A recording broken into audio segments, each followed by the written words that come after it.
Turabasuhuje tunabaye ikaze bakunzi ba HD Global Media n'umwanya w'amakuru agezweho mu Rwanda ndetse no hino ku isi. Ngiye mugiye kubana nitwa Dani Hambo, umurongo ni HD Global Media. Nimba bageze bwa mbere ubanze udukandira hasi kuri subscribe kugira uduhe inkunga yawe, maze tureze zimwe mu ngingo z'ingenzi tuje kuba turambura muri amakuru. Turababwira ko polisi yasabye abanyeshuri bitegura kujya mu biruhuko kwirinda ingeso mbi ndetse n'ibyaha bitandukanye aho ni mu Rwanda.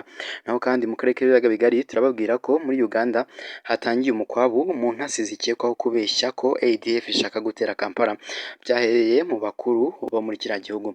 Naho kandi hanze Afurika Ayatollah yigambye ko Iran yakubise Amerika urushyi ruremereye. Turafite amakuru menshi tuyabashije kuvuga hano mu ngingo z'ingenzi, reka tuze tube tuyarambura nyuma kano karuhuko gatoya ntujye kure. HD Global Media.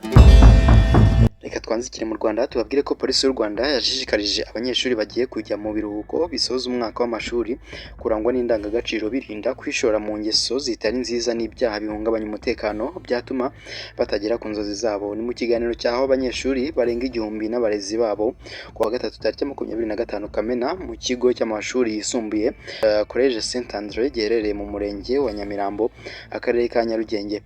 SP Viateur Ntiyamira ushinzwe guhuza ibikorwa bya polisi n'abaturage mu mujyi wa Kigali yabibukije ko biruhuko ari umwanya mwiza baba babonye wo gusubira mu masomo no gufasha ababyeyi imirimo, birinda uburangare bwatuma bayobera mu ngeso mbi cyangwa ibyaha. SP Ntiyamira yagaragaje ko ingeso bamwe muri bagenzi babo bishoramo zikabatesha ishuri bitagarukiraho ahubwo bibagiraho n'izindi ngaruka mbi, bityo bikaba hari byo kwamaganira kure nk'abanyeshuri bafite icyerekezo.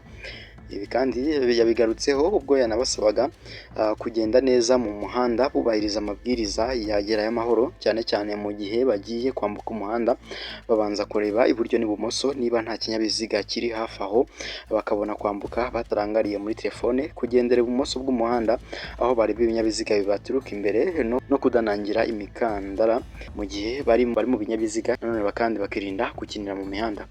Umuyobozi wa Collège Saint André Nsabirema Egide yashimye polisi y'u Rwanda kuba yazirikanye abanyeshuri muri iki gihe bagiye gutangira ibiruhuko, yizeza ko bazakomeza kubaba hafi no kubashishikariza kubahiriza inyigisho bahawe, aboneraho n'umwanya wo kubifuriza kuzagira ibiruhuko byiza.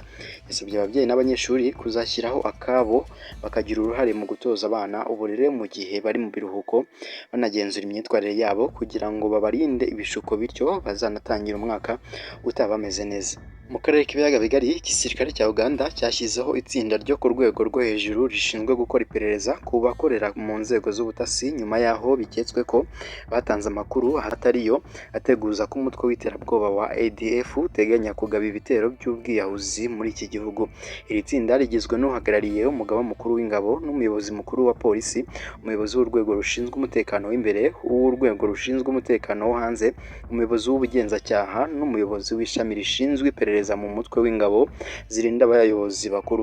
Leta ya Uganda ivuga ko inzego zishinzwe gukumira ibikorwa by'iterabwoba zimaze iminsi zitanga integuza zikurikiranya zivuga ko ADF ishaka kugaba ibitero by'iterabwoba mu mujyi wa Kampala ariko ntibibe. Iperereza ry'ibanze ryagaragaje ko bishoboka ko bamwe mu bashinzwe umutekano bashobora kuba barakabirije aya makuru cyangwa se bakayahimba kugira ngo bahabwe amafaranga yitiriwe kurwanya iterabwoba. Umwe mu bashinzwe umutekano yagize ati nubwo ADF ikiri ikibazo ntabwo twakwemera ko inzego z'imbere ziganzwa no kwishakira inyungu bwite. Ubunyangamugayo bw'inzego zacu z'umutekano buruta byose.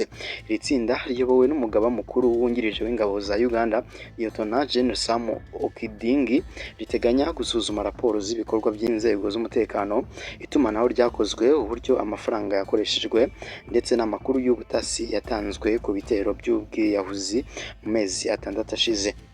Biteganyijwe kandi ko iri tsinda rizahata ibibazo abayobozi bo mu rwego rw'ubutasi rwa gisirikare ndetse n'urwa polisi, kandi iperereza nirirangira rizashyikirizwa umugaba mukuru w'ingabo General Muhoozi Kainerugaba. General Muhoozi aherutse gutegeka ko umuyobozi w'ishami ry'igisirikare rishinzwe kurwanya iterabwoba Colonel Peter Ahimbisibwe na Lieutenant Colonel Ephraim Byaruhanga ayobora ishami rishinzwe ibikorwa byihariye batabwa muri yombi nyuma yaho biketswe ko aya mashami yacengewe na ADF akajya atanga amakuru y'ubutasi atariyo. Colonel Ahimbisibwe na Lieutenant Colonel Byaruhanga bafungiye ku cyicaro gikuru cy'igisirikare i Mobuya muri Kampala mu gihe iperereza rigikomeje. Reka dusoze tubabwira ko umuyobozi w'ikirenga wa Iran Ayatollah Ali Khamenei yatangaje ko igihugu cye cyatsinze Leta Zunze Ubumwe za Amerika na Iran mu ntambara yamaze iminsi 12. Ingabo za Israel zatangiye kurasa kuri Iran ku itariki ya 13 Kamena 2025 zishinja gutunganya ingufu za nucleaire kugira ngo izakoreremo intwaro zizarimbura igihugu cyazo. Ubwo uwo munsi Iran yahise isubiza irasa misile nyinshi mu mijyi itandukanye ya Israel irimo Tel Aviv, Haifa, Bat-Yam na Beersheba. Mu rukerera rwo kuwa 22 Kamena ingabo za Amerika zagabye igitero ku bigo bitatu bya Iran bitunganyirizwamo uranium, harimo icyitwa Fordo, Natanz na Isfahan. Zigamba ko zabisenye ku buryo bizagorana kubisana. Kwa 23 Kamena Perezida Donald Trump yatangaje ko yasabye Israel na Iran gutanga gahenge nyuma yaho Iran iraje ku birindiro by'ingabo za Amerika muri Qatar na Iraq, kandi ko babyemeye. Mu ijambo rya mbere Ayatollah yagejeje ku baturage kuri uyu wa 26 Kamena nyuma y'itangazwa ry'agahenge yatangaje ko abanya-Iran batsinze ubutegetsi bwa Amerika n'ubwa Israel icyarimwe.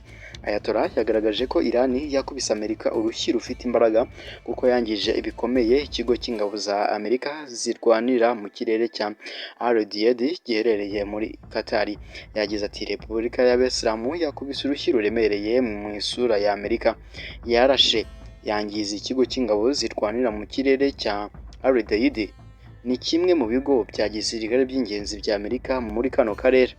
Ayatollah yagaragaje ko kuba Iran ishobora kugera ku bigo by'ingenzi bya Amerika mu burasirazuba bwo hagati ikaba yabigabaho ibitero mu gihe byaba ngombwa ari ikintu gikomeye. Hatanga umuburo ko igihugu cye nicyongera gushotorwa umwanzi rwose ngazishyura ikiguzi kinini.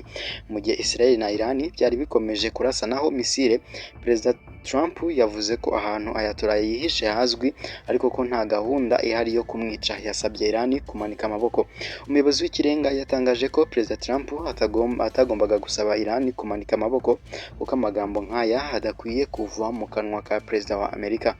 Yavuze ko nta musaruro ufatika igitero cya Amerika kuri Fordo, Natanz na Isfahan cyagezeho.